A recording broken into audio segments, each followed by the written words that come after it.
সবাইকে স্বাগত জানিয়ে শুরু করছি আজকের ভিডিও। আজকের ভিডিও হচ্ছে ফলহারিণী অমাবস্যার ভিডিও। এখানে দেখো মাকে আমি ভালো করে গঙ্গা জল, গোলাপ জল, আতর দিয়ে, আতর না অগুরু দিয়ে সুন্দর করে মুখ, গা, হাত পা মুছিয়ে মাকে বিভিন্ন মালায় সাজিয়ে নিয়েছি।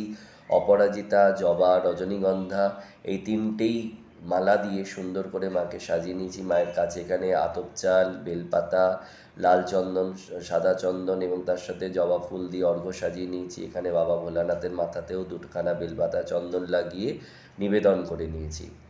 এছাড়া হচ্ছে তারা মা, এখানে তারা মাকে জবা ফুলের মালা একটা পরিয়ে নিয়েছি। মাকেও এখানে অর্ঘ্য সাজিয়ে দিয়েছি মায়ের কাছে, মায়ের চরণে।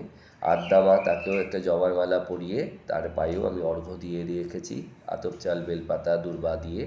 এখানে হচ্ছে আমার ছোটো মা কৃষ্ণকালী, একে ভালো করে স্নান টান করিয়ে সিঁদুর, চন্দন সব কিছু দিয়ে সুন্দর করে সাজিয়ে রজনীগন্ধার মালা অর্ঘ্য সাজিয়ে নিয়েছি। মা তারা শ্রীচরণকেও ভালো করে ধুয়ে নিয়ে লাল চন্দন, সাদা চন্দন এবং তার সাথে অর্ঘ্য দিয়ে নিবেদন করে রেখেছি।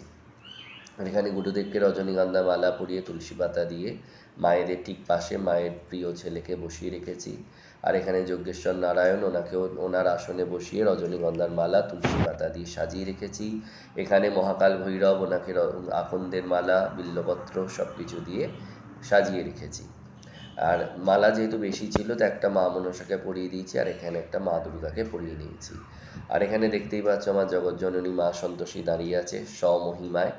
তো এখানে সবাইকে পুজো করার আগেই সবার চরণে এবং তাদের গায়ে যা যেমন তাদের পছন্দ অনুযায়ী ফুল, বেলপাতা, তুলসীপত্র সব কিছু নিবেদন করে রেখে দিয়েছি, কারণ পুজোর সময় প্রচুর ছোঁড়াছড়ি করতে হয়, তখন সেগুলো সঠিক জায়গায় গিয়ে পৌঁছায় না।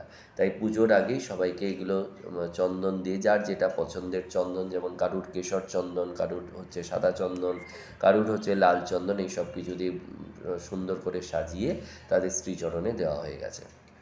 পদ্ম পেয়েছিলাম বেশ কটা, এখানে পদ্ম, করবী, অপরাজিতা সব কিছু দিয়ে মাকে সাজিয়ে নিয়েছি, কারণ পদ্ম, করবী এবং অপরাজিতা এগুলো হচ্ছে, তার সাথে জবা, এগুলো হচ্ছে সমস্ত যন্ত্রপুষ্প, এগুলো শক্তি পুজোয় ব্যবহার করা হয়। এখানে তারা মা, আদ্যা মা, ওদেরকেও একটি করে পদ্ম ফুল দেওয়া হয়েছে, তার সাথে করবী এবং অপরাজিতা সেগুলো তাদের চরণে দেওয়া হয়েছে। গুরুদেবের চরণে বিল্লপত্র এবং সাদা ফুল, নারায়ণকেও সাদা ফুল এবং মহাকাল ভৈরবকে অপরাজিতা ফুল এবং তার সাথে আকন্দের ফুল সব কিছু দিয়ে সাজিয়ে নিয়েছি। এখানে মায়ের কাছে একটা সুরাপাত্র করা হয়েছে, এটা কাঁসার বাটিতে নারকেলের জল, আদা এবং মধু এটা মিশিয়ে কংসাধার সুরা, এইটা মাকে আজকে নিবেদন করা হবে। 3টে অমাবস্যায় মাকে আমি এই সুরা নিবেদন করি, মানে এই রকম সুরা আর কি, কংসাধার সুরা।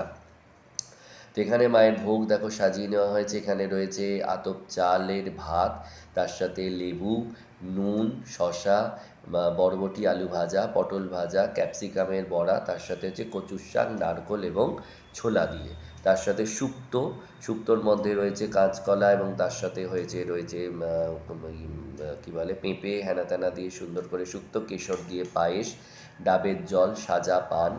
তারপর এখানে মায়ের জন্য সাজানো হয়েছে মুদ্রা, মুদ্রার মধ্যে রয়েছে চিড়ে, ছোলা, বাদাম একসাথে চিনি নুন দিয়ে, কারি পাতা দিয়ে, শুকনো লঙ্কা দিয়ে ভাজা, তার সাথে মুড়কি, বাতাসা, নাড়ু এবং যে কংসাধার সুরা দেখালাম সেটা।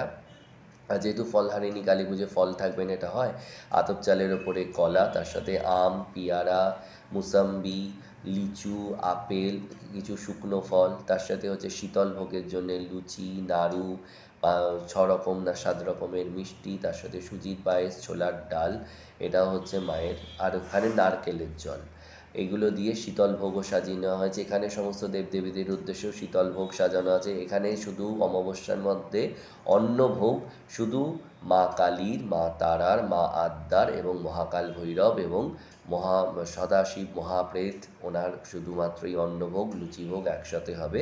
বাকি সমস্ত দেবদেবীদের শুধুমাত্র শীতল ভোগটাই হবে, ওই লুচি, মিষ্টি এবং ফল, এগুলো হচ্ছে বাকি দেবতাদের উদ্দেশ্যে সাজানো হয়েছে। আর মায়ের 2 রকমই ভোগ আছে, লুচি ভোগও আছে, তার সাথে অন্নভোগও আছে। 3টে অমাবস্যাতে মাকে এরকম লুচি ভোগ এবং অন্নভোগ একসাথে দেওয়া হয়। ফলহারিণী, কৌশিকী আর দীপান্বিতা, এবং এই 3টে অমাবস্যাতে মাকে ওই সুরাও নিবেদন করা হয়, কংসাধার সুরা, ওটাও নিবেদন করা হয়। এখানে লেবুটাও মায়ের জন্য ভীষণ পছন্দের একটি খাবার, সেটা মাকে দেওয়া হয়েছে, মানে ওই গোড়া লেবু বা কাগজি লেবু যেটা, তার সাথে সাজা পান সেটাও দেওয়া হয়েছে। এবার আমি পুজোয় বসবো, এখন অনেক বেজে গেছে, 9টা বেজে গেছে প্রায়, কারণ মায়েদের সাজিয়ে উঠতেই আমার প্রচুর সময় লেগেছে। তো এখানে এখন পুজো আমার প্রায় শেষের দিকে, সমস্ত আমার ভোগ থেকে শুরু করে বাকি সমস্ত উপাচার নিবেদন করা হয়ে গেছে। আমি ষোড়শোপচারেই পুজো করি, যার মধ্যে একমাত্র বস্ত্রটা থাকে না, বস্ত্রর বদলে অন্য একটা কিছু দেওয়া হয়। আর এখানে ঘিয়ের প্রদীপ, তেলের প্রদীপ দুটো মায়ের কাছে নিবেদন করা হয়েছে, তারা স্বমহিমায় প্রজ্বলিত হয়ে আছে। এবার আরতি করে নিয়ে আমি পুজো শেষ করব। আরতির আগে অবশ্য আমি মায়ের ১০৮ শতনাম পড়ব, কিছু স্তব এবং স্তুতি আছে সেগুলো করে নেব। তোমাদের যদি ভিডিও ভালো লাগে লাইক কমেন্ট শেয়ার করবে। জয় মা।